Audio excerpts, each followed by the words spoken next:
ఈ మధ్యకాలంలో చూస్తున్నాను ఆఫీసర్స్, ఇంతకుముందు కూడా నేను చెప్పినాను, వైసీపీకి అంటగాని వాళ్ళని లేకుంటే ఆ గవర్నమెంట్లో పనిచేసినారు అనేది ఫస్ట్ టైం నాకు తెలిసి 3 ఐపీఎస్ల మీద ఈ విధంగా కేసెస్ అనేది రిజిస్టర్ చేయడం అనేది.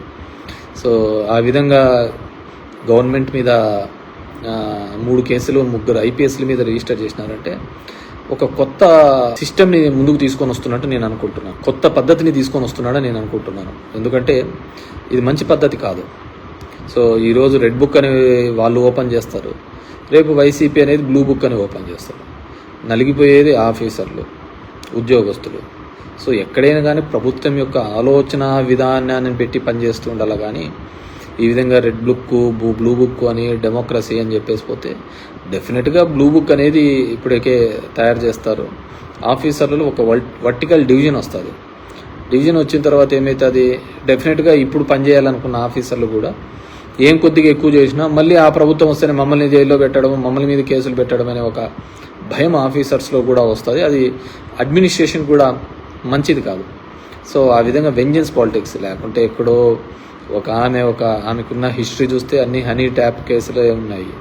సో వాట్ ఎవర్ మేబీ అలాంటి సంఘటనల్లో కూడా సో ఆఫీసర్లను ఒక పార్టీల తరపున ఒక డివిజన్ చేస్తారు. రోజు పేపర్లలో చూస్తూనే ఉంటాం.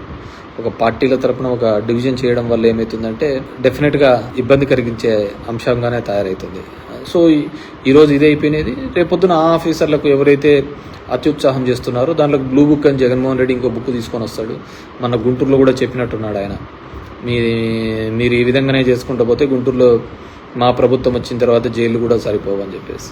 ఇది ఒక మంచి సాంప్రదాయం కాదు అనేది నా ఫీలింగ్.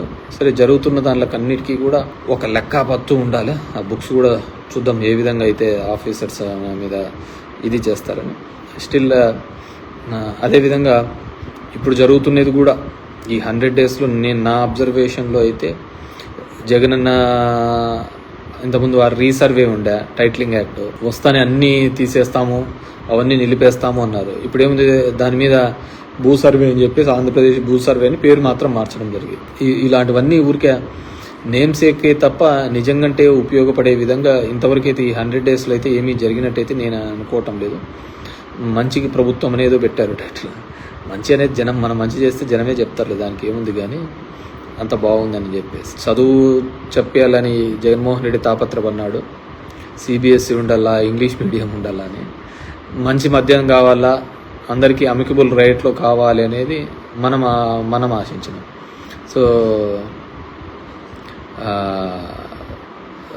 మద్యం సంబంధించి కొత్త పాలసీ అని చెప్పేసి మద్యం గురించి పాలసీ, మద్యం రేట్లు తగ్గించే చీప్గా వచ్చే పాలసీ కంటే కూడా ఎడ్యుకేషన్ ప్రైవేట్ కాలేజెస్లో కావచ్చు, ప్రైవేట్ యూనివర్సిటీస్లో కావచ్చు, అందరికీ అందుబాటులో వచ్చే విధంగా ఏదైనా పాలసీ తీసుకుంటే బాగుంటుంది.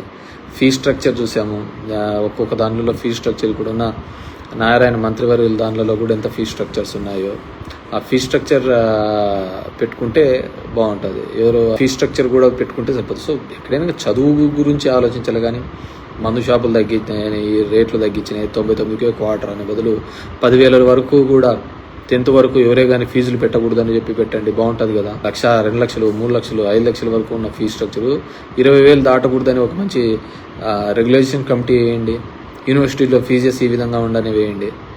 సో అంటే ఎక్కడికి మనం ఆలోచిస్తున్నామంటే ఏవి అవసరమో దాటి గురించి కాకుండా మిగతా దానిల గురించి ఆలోచిస్తున్నారు. I request our party president Jaganmohan Reddy గారు డెఫినెట్గా తిరుమలకు వెళ్ళి అక్కడ ముక్కొని వచ్చి బయట ఛాలెంజ్ని స్వీకరించి చంద్రబాబుకు ఒక పెను ఛాలెంజ్గా చేస్తే డెఫినెట్గా కూడా మీ మీద పన్న నింద అది ఒక్క జగన్మోహన్ రెడ్డి మీద పన్న నింద కాదు, పార్టీ మీద పన్న, మన ఆలోచన విధానం మీద పన్న నిందగా భావిస్తున్నాం. కాబట్టి డెఫినెట్గా ఆ విధంగా ముందుకు వెళ్తే బాగుంటుందని చెప్పేసి కోరుకుంటున్నాను. అండ్ ఎందుకంటే మనం ఈ 10 ఏళ్లలో మనం భరించినది, మనం చేసింది చెప్పుకోలేకపోయినా చెప్పింది చేసినది ఎవడే కానీ ఈ దేశ చరిత్రలో రాజకీయాల్లో ఎవరే కానీ చెప్పిన హామీల కోసం, మేనిఫెస్టోల కోసం పరితపించిన వాడు, పనిచేసిన వాడు ఎవడు లేడు, ఒక జగన్మోహన్ రెడ్డి డెఫినెట్గా.